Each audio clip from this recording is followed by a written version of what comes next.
Welcome to your Monday, September 30th Power Hour Monday meeting with Katelyn, Carly, and Claire. I'll take a quick second to recognize that today is also Truth and Reconciliation Day. So people are celebrating that. Schools are still happening, but just closings are not happening. Otherwise, we're business as usual. We're all back together. Welcome back. Sorry, guys, I was away. I was in conference mode. For those of you wondering, I wasn't just traveling, but usually around this time of the year, I do like to do my own conference as well for myself. I know we just got back from the C2 on Canada conference last week. And then the week prior to that, I was at another conference in Tahoe. So that was about a week that I was learning for myself, where I got to sit in the audience for once and absorb other people's information. So that was fun. Last week, I got to speak on the stage at the Canadian conference.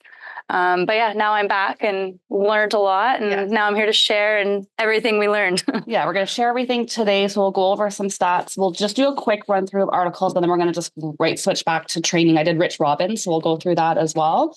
Katelyn did an amazing session on social media. She must have had at least 100, if not more, in that big I think group. There was 300 emails that we collected. Yeah, there was a lot. We did record that session. Thankfully, I did not record that session because I hired a professional. And that one worked. Yeah. So you're going to share that, I think. Yeah. So I want to make sure that you guys had access. We were going to try to Zoom it for you guys so you guys could watch it live, but that was just a disaster. So we did hire a videographer for my second session. So I'm going to share that with you guys once I have the full recording so you guys can see what we chatted all about. Yeah. Thanks for repping Percy Fulton out there at Ottawa. You had a really good turnout. Yeah. So Claire, let's switch right to stats, if you're okay with that. We'll go through stats, articles, and then leave it back to Katelyn and I for training. Okay, so last week was a busy week for everybody else. Did anybody notice any difference out there with the buyer activity, with the change in the stress test, with the change in the insured mortgages, things like that? A jackpot last week, right? So the jackpot last week. Or are people going to be waiting for December? So is everybody waiting? It doesn't come into effect till December the 15th. There was a good thing that happened last week. Maybe you weren't aware of it. Hold on. Santa, do you have sound on this? Really, we finally got it. Sorry. The government last week, the Conservative government tried to come in with a non-confidence vote, and they were defeated. But just so you know, in politics a little bit, anything that hasn't happened yet. So for instance, if the government had been defeated last week, then chances are these bills would never pass because they're not effective December the 15th. So be careful on the politics side, but it is there, and it is good. It is good news. It was a triple jackpot for us last week. So I thought maybe we'd have a little more activity. I thought we'd see more things going on, but we are seeing the sales, just not the people. So I guess people are out there working. I'm not sure what they're doing. I will say we heard from an economist from Korea, and he had nothing but positive things to say. Like, I swear I left last week going to Ottawa feeling deflated and like a little depressed. And then he just like shook it right up. There's across Canada. So if you don't focus on just Ontario, but across Canada, things are pretty good. And I'm going to go through some charts as well, but there's a lot of positivity. And I think we all need to focus on that for now, because we've been so focused on the headlines and the negativity. There's a lot of good things happening right now. He was surprised that we were all there at conference because he was convinced we should have been out there working last week, is when everyone saw things lift up. So that should be good. Nice. So I'm going to let them talk about the stuff they were doing. I'm just going to give you some quick stats here just to keep you up to speed. Today is September 30th, so we'll probably know later on this week or the first part of next week what the Market Watch comes out with, all the real numbers there. But just my numbers here, just to give an idea what the market's doing on a weekly basis. As of the 29th of September, we've got 26,000 active listings. So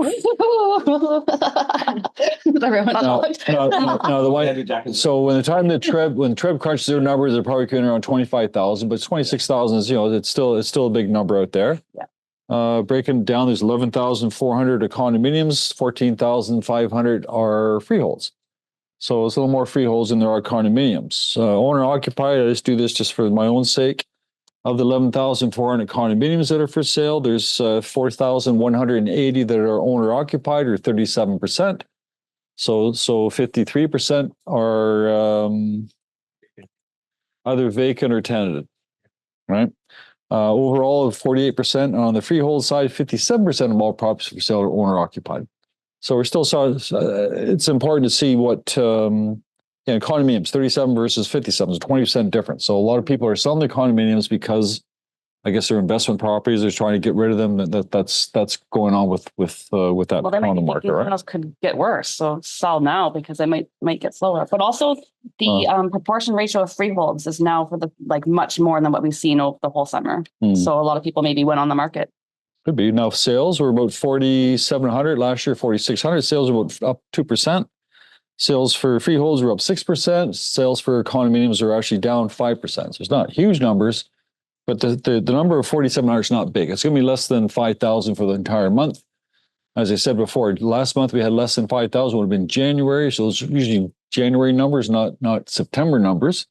So there's all this pent up demand I can see. I can just see something happening, a big thing, right? Chart I was looking at, you've got charts too. Chart I was looking at is the population. There's like a 50-year gap between the population increase and the number of homes that are available.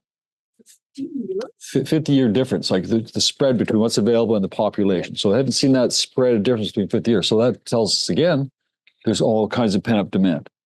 So I don't know. I think we're ready for. I think we're on the cusp of something that's going to be bigger than what we had to. Yeah. But at the same time, from what I'm seeing, the sellers are not reducing their price. Yes.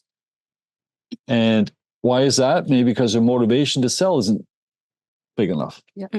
Okay, if your motivation to sell isn't hard, then you're going to be hard on your price. So be careful when you're talking to your clients that the pricing is still a concern. Leases, there's 14,000 active leases, 8,000 are condos, 6,000 are freeholds, and the leases themselves, even though everybody says that the lease business is tough right now, condominium leases this 19 days of September this year versus last are actually up 19%. Yeah, it's because prices are still too high. But I'm talking on the rental side, right? Because a lot of people are saying that rentals aren't aren't happening where it's going on, right? The students are here. So what's going on there? So there's some quick numbers there. So I'm not gonna. I've got lots out. But you guys go for it. We're going to end with the learning. So keep on the trend of that, and I'll jump in if I have something too. Okay, and we're talking about last week, and Katelyn's going to talk about business and business planning and what's your pillar and so on and so forth. And again, I was driving through Seton area, Durham. I'm sure it's the same out in probably Vaughan or York regions, other areas as well. But Seton in particular, only because I hadn't been driving through it. It's getting quite large, right? Has anybody driven through that area? Looking at Varan here and Scott, you've been through that area. Okay, so when you drive through this area, has anybody considered, I'm sure you have, who the builders are in that area and who's building there? What are they building? And maybe you might want to do some market research, and maybe that's an area you might want to farm in the future, because we know that those types of areas are going to turn over quite a bit because a lot of people bought those as investors. So if you're driving by these areas and you see someplace in York or Vaughan or else, and it looks like lots of activity, whatnot, consider a farm in the future and maybe do some investigative work to start gathering your data now. Because those sales trailers aren't going to be there forever, right? They're going to be gone. You'll be able to, have something in there. So even the ones that are done in that area, there's tons of townhouses right now. It'll be super easy area to door knock. Like they're right beside each other. There's a whole new community. They all just moved in. The hope is that they're going to live there for a year, maybe get out. But there's an opportunity. I went to a session actually at the C21 conference on farming, and it was more new school way of farming. So if you're not into the door knocking and the cold calling and all of that and the flyers, you can actually start a Facebook community group, especially in these new communities. They don't have these community groups. Are any of you guys like that? Like I've got a Facebook community group in Pickering. Are you guys part of yours?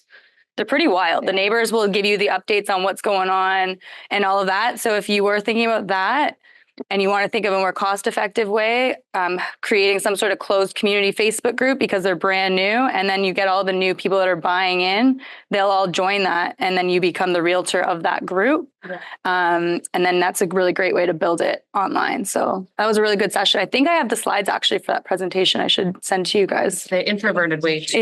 Well, the cheaper way too, because they were saying that people don't have the money to spend on postcards as much, or people are too scared to door knock. So Facebook community groups is kind of the way that kind of solves both those problems. Good. Yeah. I see some rules there. Yeah. Well, because we got the same thing. Oh, so there's also another good news story from last week. Does anyone else know what it is? I know Tess knows what it is. Stress test. So they are not going to force those who had to do a stress test with a mortgage when they renew in 5 years, they will not have to redo the stress test.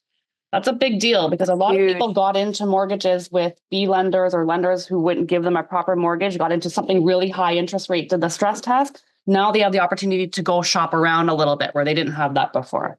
That's a very good thing for us too. Yeah. I'm surprised it came out this week because we talked about that last week as well, about the stress test being changed, but the media didn't pick up on it. Because there's too many. The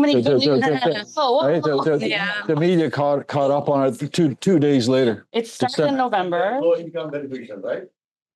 What comes from the mortgage. Yeah, so the way it works, Graham would know better than I would, but I've got the speaker, I've got the mic. You can come up and hang out with the mic. Yeah, that's a perfect. Come on, we've got a great camera up here. No, what that means is you can switch your mortgage from one lender to another lender. So no refinance, so it's a dollar to dollar, everything has to be the same, no stress test. So let's say you have a $500,000 mortgage with RBC, you want to go to TD, it has to be same. Yes. Dollar to dollar. My question is, that is the income verification? Yeah, there'll be income verification. Yeah. But right now, let's say you had 1.99 with RBC and now it's 3.99, the actual rate. You had to qualify at 5.99. Instead of 5.99, you can qualify the actual rate of 3.99. So you are not you have an option to take the mortgage elsewhere for a lower rate. A big deal. The only rule is that it has to be the exact same mortgage, exact same terms. No refinance. Yeah, You can't get more money or less money or change the amortization. It has to be the exact mortgage that you're taking from one bank to the next. Just a new lender. But it's still better than, being over the hump, right? I mean, you don't like your current bank and the guy across the street is offering a good deal, but you can't do it because you don't qualify. Yeah. So I think that was probably a very, very good thing. Yeah, I think a lot of people got into mortgages just to get whatever they could get in that stress mode, and now they've got a little bit more flexibility. So it's another good news for buyers right now. Mm-hmm. It's good. I don't have that one, so you can continue. This Bob Aaron, everybody know Bob Aaron? He's a lawyer, writes for the Toronto Star. He's kind of I don't know. I find a lot of lawyers like this. A lot of lawyers don't understand the street level. They think it's a very simple thing to do here. So he's saying here, selling a house on the same day, buying and selling on the same day. What do we do? If you have a client that's selling a house and he's buying a house, do you use the same day or do you give it a couple of days? What do you normally do? It depends on if they have mortgages or not. It's chaotic. But yeah. It's chaotic. That's the deal. We have a lot of clients that don't have mortgages, like people that are downsizing. And so we do same day, but we warn them, get a hotel room as a backup. You got to hopefully sell it to somebody who's a first time home buyer, not selling something else. But Claire probably has some points too to look. So the thing he's talking about here in this particular case, they sold the property and there was a bit of a chain going on. So, it usually is. And the first guy at the beginning of the chain said, hey, I can't close today. I want to delay it. Mm-hmm. So that person had to go to their seller and say, okay, my buyer wants to delay. And they said, okay, fine, give us $75,000 and we'll let you delay it. Ooh, Sure, no problem. Right? So they delayed it and then they got this $75,000 and then the first guy screwed up and didn't close. So the seller sued the first guy for $75,000. So what the case that Bob Aaron's making here is like, be careful and make it extra days. But the reality is every situation is different. Just be aware of what's going on. If you're going to do different days, then you have to do bridge financing, right? That's the trick. But you're not going to be able to. You got to be careful with bridge financing. We've had situations where people have had this situation where they've got an existing mortgage with Royal Bank, and the new mortgage they got on the next house is Scotiabank, and they're trying to get a bridge financing. Doesn't work, right? Unless you're going to the same bank, then you can do bridge financing. But if you're switching banks, then it doesn't work. So it's not automatic. So most cases, right? Yeah, just be aware. So just be concerned anywhere else. And the advantage in my mind, if you do delay it like a week, let's say you close today and you close your purchase a week from now, it gives you a week to go in there and clean the place up. Right? Gives you paint, clean, do things. Yeah. Ones I hate the worst. Does anybody here had a landlord owner? And what does he do? The tenant leaves on the first, and the next tenant moves in on the first. It's disgusting. The house is disgusting, and they're like, well, so it's nice. It's a nice service too, as an agent. If you guys are thinking about closing gifts for situations like this, is to offer your clients to pay for either the cleaning of their current home that they're moving out of, or the house they're moving into. And sometimes it's a really nice closing gift because it's one less house to worry about cleaning. So sometimes it's a really good thing to offer to kind of ease up, especially if you've got like young families and stuff. They don't have time to make sure it's a nice experience for the next buyer to come in or for them. So that's a new service that we started offering. That's nice. The other thing I'll add to that too is if you have people that are doing condos, because we've had this a bunch of times, condos, you have to book the elevator, and the elevator typically ends at like 4. Like you can't book. So closings typically, you do the 2 the same day. They don't happen till like 6 o'clock, like right down to the wire. So just keep note of that too. You might not physically be able to move into it if it's a condo. So again, you book a hotel room or bridge financing, or there's a whole bunch of things you can do to micromanage it, but be careful. I saw some interesting stats, which I was surprised about, of flippers and investors. They still hold a big portion of our market share right now. So the study showed that Canadian real estate flippers remain active with almost 2.5% of transactions in all of Q2. All homes sold. This is all of Canada, though, within 12 months. So I find that kind of surprising because we try to introduce tax rules, anti-flipping things like that. But there still are people that are buying and selling within 6 to 12 months. So there is still flipping happening, which I thought was sort of interesting. And they're right about the same line as in 2016. So it was really popular then. It's still popular right now. And then this study is also saying that investors currently hold 30% of the housing market. Again, all of Canada, so not just in Ontario, but it reached a new record market share, 30% of home purchases in Q1. This is the first quarter of this year. So almost 1 in 3 homes in Canada are going to investors still. Wow. So even though we introduced foreign bid and a whole bunch of stuff, there's still a huge portion of investors in the market. And if you look at the graph, I can't really...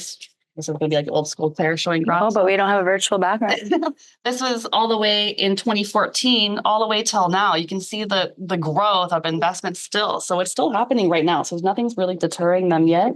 A lot of money are going into it. So even vacant home tax that they introduced, that was to try to prevent investors from buying homes and keeping them empty.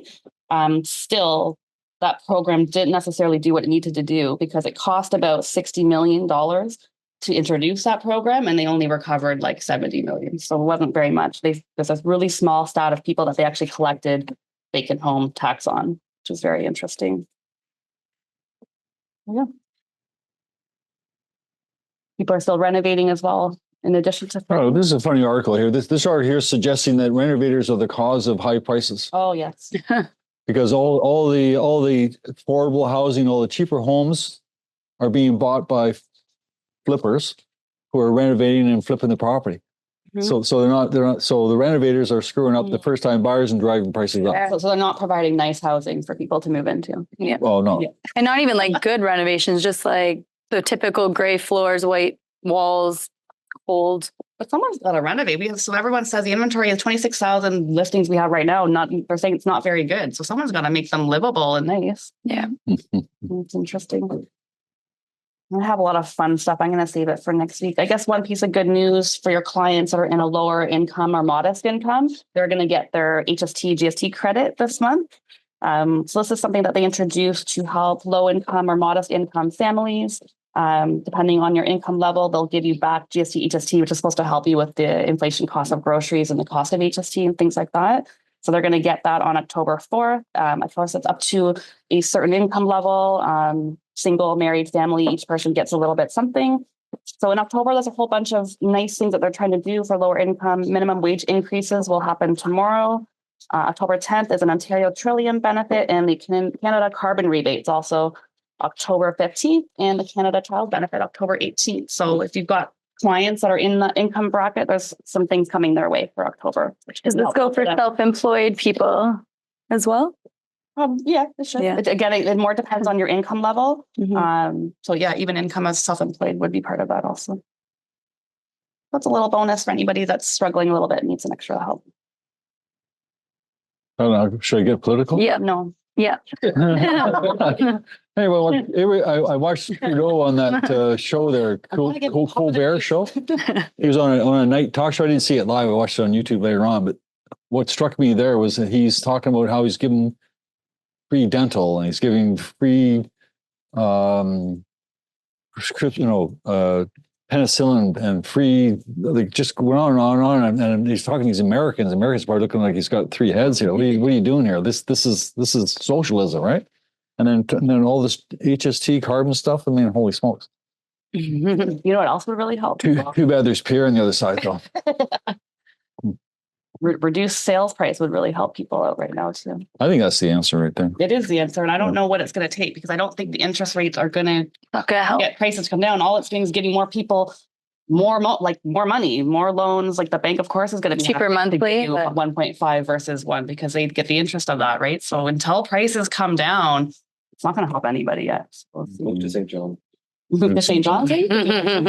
Okay, and the final thing I've got to say, and then you guys can take over here, is this Realtor.ca. Just, I don't want anybody coming to me later on saying, well, what happened? Realtor.ca, they're going out right now. They're asking you questions. They're doing surveys. They're saying that Korea wants to take Realtor.ca and make it for profit. So pay attention to this. These are things going on. You'll see stuff coming from Korea, stuff coming from Aria, stuff coming from Treb. What do you think? Give your opinion. Right? If you like it or you don't like it, whatever else. But the idea is that they should be able to reduce your fees if it's going to be for profit. Same with PropTex. They should be reducing our fees on Treb if it's for profit. But Realtor.ca kind of scares me because Realtor.ca has got to be the most popular real estate site in Canada. And somehow they're going to monetize, screw it up. I mean, it's not perfect, but what they're saying here is people like Zillow and people like Century 21 and other guys have websites that are going to be getting more and more powerful, and they don't have the money to be able to invest into their system, our system. It's true. The system is a bit dated. It could use some updating, right? So they're not wrong there. I mean, everyone else in the US, like Zillow's got a huge lead platform where, if you're a listing agent, you can pay for leads for your own listings to come through Realtor.ca, but we don't have to pay for those leads right now. So yeah, so just pay attention. I'm not saying yes or no, but just want to make some decision, and everybody say, well, what happened? Nobody told me. So. Yeah, they had a big meeting last week or 2 weeks ago that you could have voiced your opinions on. So if you have an opinion about it, you can voice it now. Okay, we'll switch gears a little bit then. You can still, if you think of something, they'll pop in with market stuff. Tons of conferences and learning this fall. It's kind of what fall is for, right? We've done a ton. So I did Rich Robbins. He does a free show. He did 2 this year. So a lot of people go to that. We had a big turnout in Ajax. I think some people went to Burlington as well. Anyone in this room? I think Tess was there for Ajax, Linda as well. So I'll just go through some things I thought were interesting. And then his paid show, the big one, is November 5th and 6th, which we'll be going to as well if you want to do that. So he did a market update, which is very similar to how we do it in this format. And then he talked about 3 solutions to stand out, to get away from the sea of sameness. So you know that we have one of the largest boards in the world with 70,000 real estate agents. You have to do a lot to be competitive and win those listings. So his first point was be known for what it is you know. So people want to know your advice for upsizing, downsizing, first-time home buyers. So he's saying be the niche authority. So yeah. Niche down. Yeah.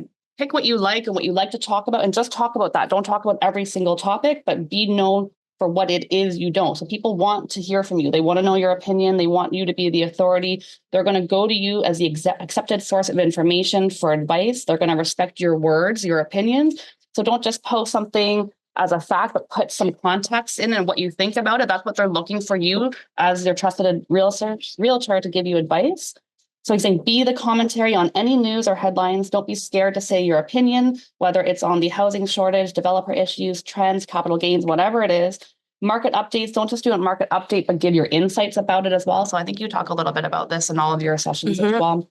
Whether that's online at your open house, email campaigns, whatever you decide to do, but be that sort of voice of opinion.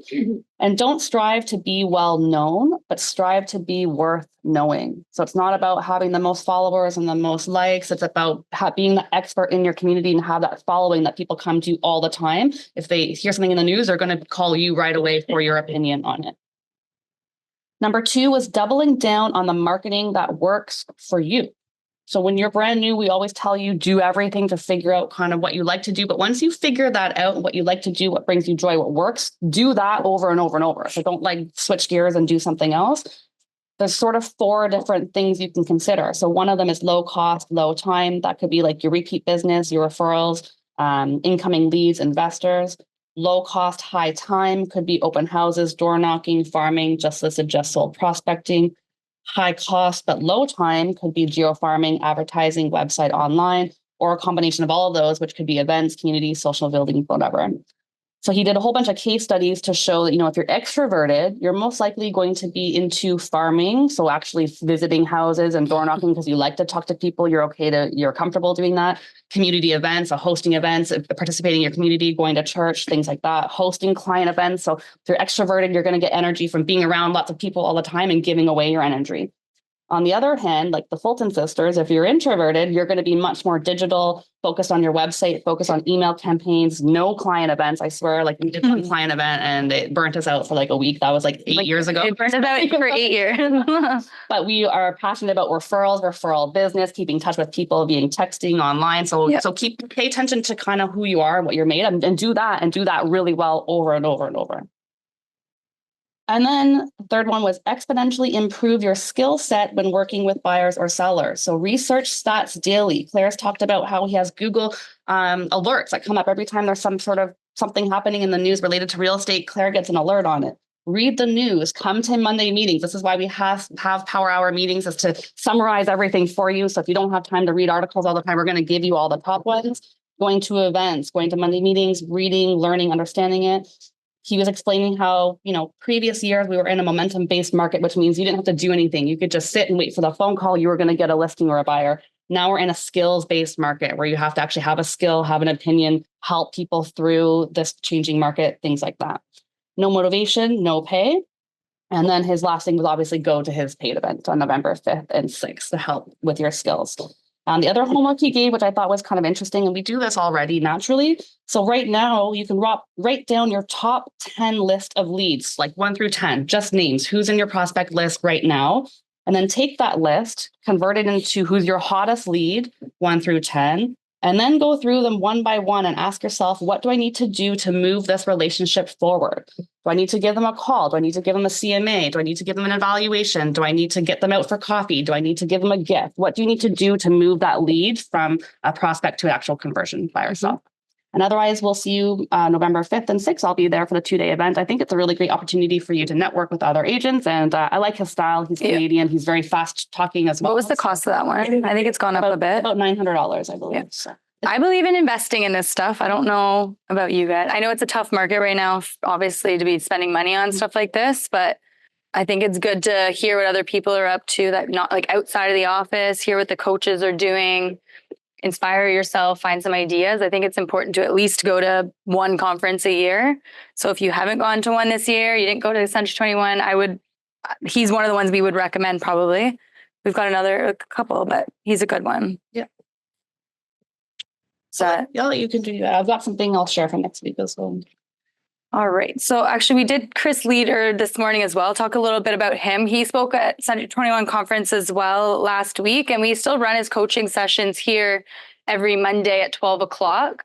I like his stuff. It's unfortunate that we don't get a really great turnout for it. But even last week, if you guys are interested and you're at home and you want to come to these coaching sessions, I think he charges about $27 a month. And he offers that out for you guys too. Right now, he's actually offering it free for 30 days. So if you guys want to listen to it at home, he changes the topic between lead gen, motivation, time management, and there's another one. He goes through 4 different topics every week, but I would recommend it. So if you guys want some sort of coaching every Monday or just to listen in onto what a coach is doing outside of us, Chris Leader's got some good stuff. He spoke this morning, and even just from conference, we were talking because he was at conference with us, and just from talking to other agents, we were hearing, I don't want to be negative, but this is most agents' worst year ever in the business. And you could feel that last week at conference for sure. The energy was a little bit more down than we're used to. I think people are feeling it. But Carly's got some good news I think you're going to be talking about as well, your economist, if we have time. But like you said, rates are starting to come down, and a lot of people are on the sidelines and are going to be ready to come back really soon. And we need to be ahead of that. And we need to be ready for when these people do come. So, because some people have just kind of blamed the market. Our careers are not doing so great, so we're all just blaming the market right now instead of taking accountability, because even some agents we've spoken to are having their best year yet, and they're the ones that are typically kind of just keep going. So if you're blaming the market, you're probably not having a great year. But if you're just continuing to do the things you know you're supposed to be doing, you should be on the right track for when things do start to pick up. You're going to be ready to go. But this morning he talked about partnerships, which I thought was interesting because I am hearing a lot of agents wanting to partner with each other, or they're finding agents from other brokerages and they want to partner with them and they want to join forces and think it's this great idea because now they've got this accountability partner. But he was saying partnerships never work. Typically, and we see this too, because there's two people trying to do the same task instead of trying to figure out what each person is good at. So we're door knocking together, we're marketing together, we're doing the calls together, we're doing the same tasks at the same time, instead of dividing and conquering and trying to grow the business together. Usually why they mostly don't work out is because one person always feels like they're doing more than the other person. And this is where the downfall goes, is because someone thinks they're either working longer or they're doing more important tasks than the partner is doing. And this is why a lot of the partnerships do not work. And what was he saying? How to leverage strengths without the same person working on the same task. So if you are thinking about doing partnerships, go in with the mindset that it's probably not going to work unless you're married. So Claire was saying today, partnerships, the married ones are usually the ones that typically might work out because there's a little bit more at hand. But sometimes when you guys get into those partnerships, it does actually demotivate you. And I've actually seen it many times where one or two of the people actually exit the business altogether because they were trying to motivate each other. It just didn't work. So we got to kind of work on ourselves a little bit. So if you are finding that you're not holding yourselves accountable, there's usually more of an internal battle that we're dealing with, or we're trying to avoid doing the hard things on our own. You have a whole brokerage here that's willing to support you as an individual as well. So if you are there right now feeling lonely, reach out to us, like Ginny, me, Carly. We're doing tons of one-on-ones behind the scenes that a lot of you guys don't even know. So if you are one of those people that feels like you need to be with someone at all times, just call us. We will do one-on-one sessions with you guys as well and go through your business. Yeah, we've been through that growing pains when we were a team as well. Even 100%. It took us like 3 years to really like get organized and stop fighting and bickering. And I did this showing and you need to do a showing now. Like you have to gain trust and like show your work to each other as well. But it takes time. It does take time. So we've got a lot happening. I think it's this one. I just wanted to talk. So this week, we are going to be starting up our Systems for Success program that I did with you guys last year. It can come off as boring, I know, to some people, but I think this is going to be one of the most important things that we do. And I think if you've done the course, you should do it again, because it is going to be like a nice refresher of all of the things that we should be working on, especially in this type of market and getting ready for when it does pick up. I'm going to be basically going over the 5 systems that everybody should have in order to have just a more organized, predictable business. Nothing groundbreaking or anything like that, but I will be going like step by step of how to really run a business as a new agent or as an experienced. In fact, actually, if you're an experienced agent, this might even be even more important for you guys, especially if you're trying to grow, because I'm going to teach you guys how to start to leverage yourselves and try to make a little bit more of an efficient business. So on Wednesday, I'm going to be doing a webinar. I'm going to just go over what that 6-week course is. I'm going to be asking for commitment for it, where you're going to sign up for it. And I want you to attend all 6 of the sessions. So on Wednesday, I'll talk about it. You can decide if it's the program for you. And then we'll get you guys to sign up. This year, it's going to be an online only program. We're not going to do in person. I'm going to be recording it professionally, and I want to have it really nicely done, but everything's going to be completely online. I have way more topics this year that I'm actually adding to it, and more templates and checklists and everything for you guys as well. But it's going to start off as week 1. We're going to talk about how to actually generate clients, how to do proper marketing, prospecting, lead generation, basically in your business. That's going to work for you guys. I'm going to walk through like the 4 systems that I did at conference this week, but you guys can make it your own. Week 2, I'm going to talk about what to do with those clients. So once you've actually generated business, how to actually run a CRM platform and how to actually nurture those relationships to get them to buy or sell with you. Then I'm going to walk through the buyer experience. So what to do from a buyer consultation. We'll talk about what that consultation looks like, how you should be doing showings, how to do offer write-ups, paperwork. We're going to talk a little bit about that, and really how to get a buyer like through a good experience, like what the closing gifts should look like, or what the follow-up should look like day before closing, after closing. I'm going to talk very step by step, just to refresh your memory. And you may even learn a few different tasks to make that experience a lot better for your clients. And then week 4, we're going to talk about the listing presentation. So we'll walk you step by step how to prepare for a listing presentation, what you're going to do at the listing presentation, how to follow up if they didn't sign on the dot, how to actually do like a listing proposal afterwards and follow up to get them to sign with you afterwards, how to market the listing. So all the different platforms you should be on, online and offline, open houses, all that good stuff. And then we'll end it with different communication styles, how to communicate properly with your clients, and then setting a schedule. So I think it's a very like back to basics, but also very like high leverage stuff that you guys should all be doing.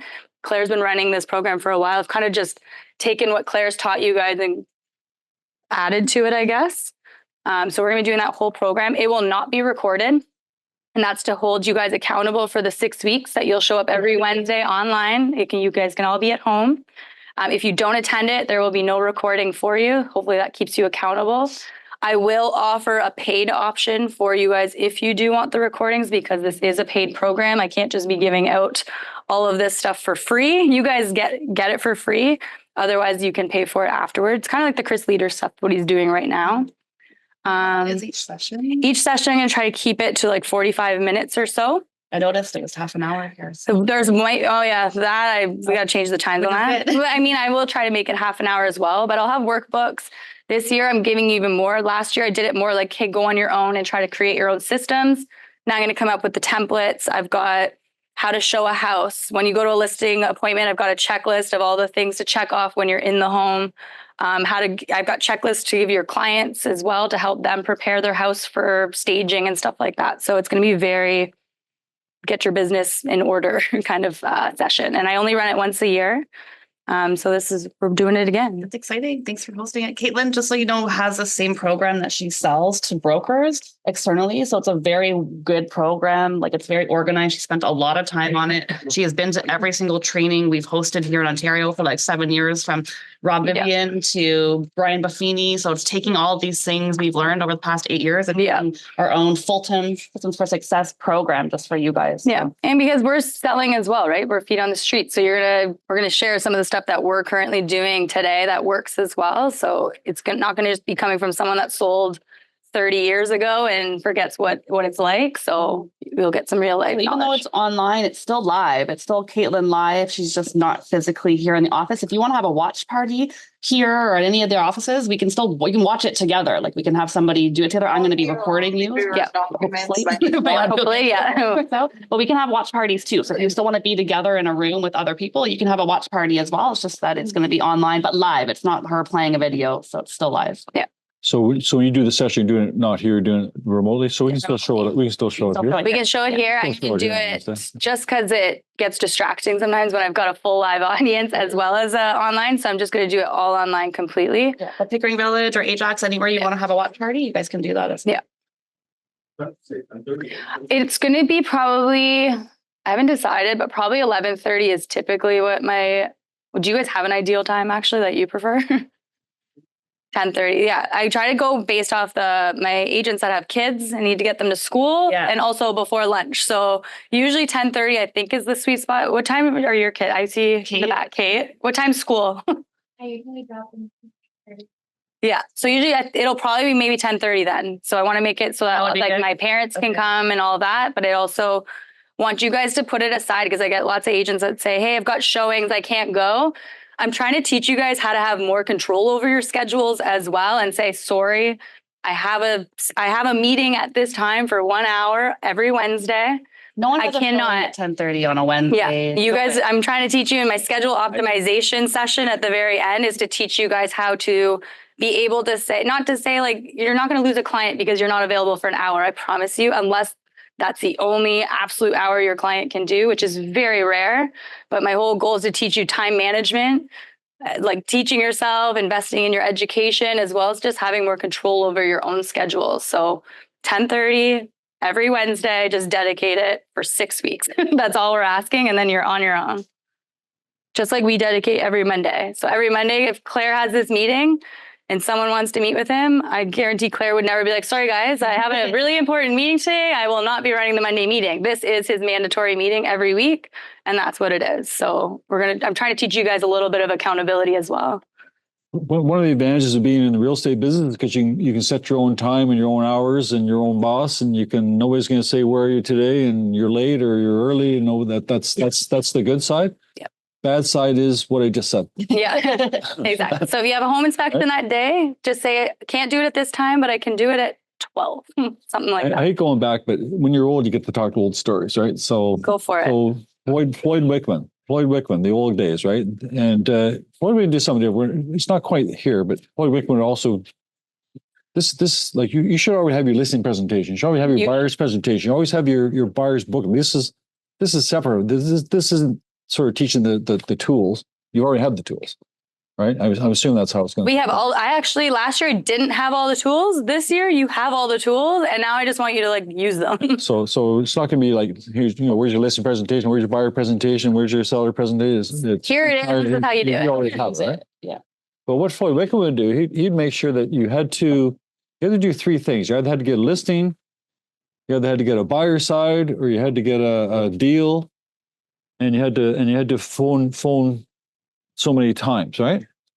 And if you didn't do, in that back then you had a room about 700 people. If you didn't do what you were supposed to do, you had to wear a hat the whole day. Gosh. And everybody, all 600 people in the whole room knew that you didn't do your homework because you wore this hat.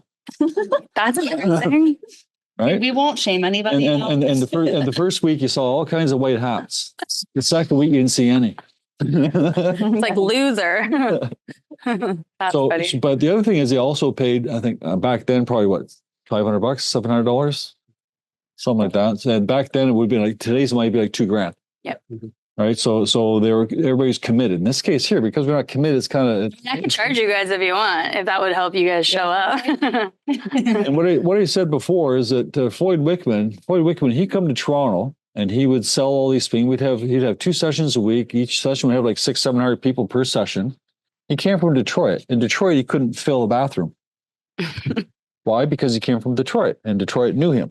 But he goes down the highway to Toronto and he gets 1,500 people. It's true. So Katelyn took this program and she took this program to Detroit. She'd get 1,000 people. I show up to Ottawa and 300 people sit there. But because he's doing it here, you guys are familiar with it. So yeah. you don't take it as serious. So what I'm telling you here is that it's very good information that you want to finish all 6 weeks. Right? Yeah.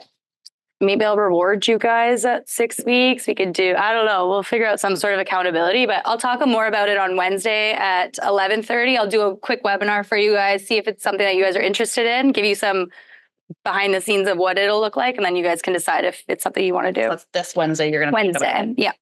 I'll send out something. 11:30 is like. Yeah. Another Did you decide 10:30 or 11:30? 11:30 for this Wednesday, and then we'll do the sessions 10:30. Yeah, I'll make that more clear. Another session we want to talk about that Varan's actually hosting. Varan Knows Mortgages. He's hosting, it's your first conference, big conference. So really excited. He's going to be hosting it on October 25th called Endure 2024. So again, another opportunity to come learn, educate. He's got Rob Vivian, who's another real estate coach in the industry. Sherry Cooper, an economist, which we loved listening to the economist kind of stuff.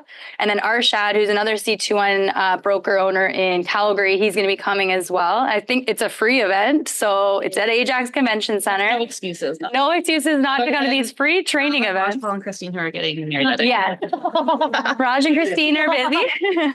Yes. But I think you've got an Eventbrite. I think you were putting stuff on the Facebook group and the WhatsApp group. So we'll send out another email. Are you recording it? You're going to get that question. No, I'm not. No recording. Okay. So Not recording. What time is the event? What time is it at? 9 to 2. What time is the wedding? Okay, perfect. Come after the wedding. Then. We'll all go together. So if you guys are looking for another session, then that's another training. So more opportunities to kind of keep learning, guys, and you're going to have more information to bring back to your clients. So I've known Arshad for quite a few years. I love from Arshad. Calgary. How did you From us. Oh, So he's going to talk about the Calgary market, I think. Property management. Oh, okay. I was trying to say, how'd you guys connect? That's weird. Okay. We're really good friends with Arshad. Out here. We're a community over here. Yeah. So I think that's going to be a great session as well. So come to that. It's free. It's not the same as like Richard Robbins. That's costing some money. So Varan's going to put on a cool event for us then. I will say we get the best feedback on the economist type talking. Like that was my favorite session from C21. You had really good things to say about Sherry. We've had other C21s that had conferences, and those were the best talks. So for some reason, they're very uplifting, and they take that data and they mesh it in a way that seems very positive and good for you in your career. So That's what she wants to do after the data rate announcement. Yes. October 23rd. Positive thinkers. So There we go. Speaking of, was this from The Economist Yeah, are you done session? yours? I'm done. Oh, okay. See you Wednesday. I will definitely not be able to present this the same way that Sean did, but it was just packed with good news. I'm just going to go through stuff. This was from C2 and Ottawa's conference. So this was just a graph to show, how much down payment you needed before the $1 million mark. So obviously it's widened the gap now that you can go up to that sort of 1.5 mark. This chart I found interesting. This is what minimum down payments look. So current right now are those blue lines, and it looks through different types of houses. So they have like Vancouver, Victoria, Oakville, GTA, those kind of middle to the light lines. And then if you add the new rules, so these are the blue lines, watch for the orange lines. Those orange lines now represent your minimum down payment as of December 15th with those new rules. So you can see how much of an impact that's made for people being able to meet the minimum down payment on their housing. This is without prices going down because no one's predicting that right now. So that's a pretty big change. This was interesting. It shows a Canadian percentage of mortgage in arrears. So everyone's talking about all these mortgages going in arrears and the panic for third quarter. But if you look at 1995, this is at like the height of mortgage arrears. I mean, people in the room that were around then. And then 2023, it's down from then. So yes, it's high, and it looks like it's slightly going up a little bit, but it's on a downward trend since 95. So that's a little bit more positive than what we're seeing in the headlines. That light blue line is the United States. So you can see how crazy they are. You see how Canada is that dark blue at the bottom. We're kind of stable. We're always hovering around that 0.18, right under 1% only of mortgage in arrears 90 days. Look at the US. It's like crazy up and down all the time. You're saying Canadians like to pay their mortgages. They pay their mortgages off. They love big mortgages and they pay them off. It's a very different story than in the States. These were sort of the trends of new builds. So that bottom blue line is single family detached, which is sort of the most desirable, what everybody kind of wants. That orange is semi, the yellow is row townhouses. Between owning and renting, but that big dark blue is apartment condos. That's the percentage of what we're building today. So if you look at the end is 1990, how it was a lot more that light blue, we were building more middle ground type single family houses. Now we're building tons and tons of apartment condos. And that's not necessarily what people and buyers are looking for today, but it's just showing you the trend of what we are building. And it matches exactly the feedback we're getting from buyers. It's not what we want. There's that orange is apartment rental. So we're building tons of purpose-built rentals right now, but that blue and orange together still represents condo apartments. So if you look at that light blue at the bottom, that's shrinking from what we're building in terms of single family houses. And these are just trends. There's no like story or anything. It's just what we're building. You've probably seen this too, Claire, like people building more single family. This is Canada overall Canada. And that sort of middle ground, 15%, that's what people are looking for today. And it's just not what we're building. This is in Toronto. So you can see the dark blue, and that orange at the top is again rentals. And that light blue at the very, very bottom is your single family detached. This was a quick chart to show because we can now build multi-unit apartments within a single family detached. So it's just showing how before what was not possible based on our size constraints and how we can build up way more than we could before. So it's a good thing. These are just the number of unit sales. So you can see that line across, it's sort of averaging everything out. And average home sales are still up from what they were a long time ago. That down dip is what we saw just before COVID, before it spiked up like crazy. And now we're kind of, again, back at that average. So it's not a bad thing. This was HPI showing benchmark price. If you see 2025, it was just around that 2005, around that 200,000 mark. And you can see prices, how much they've shot up even in July 2024.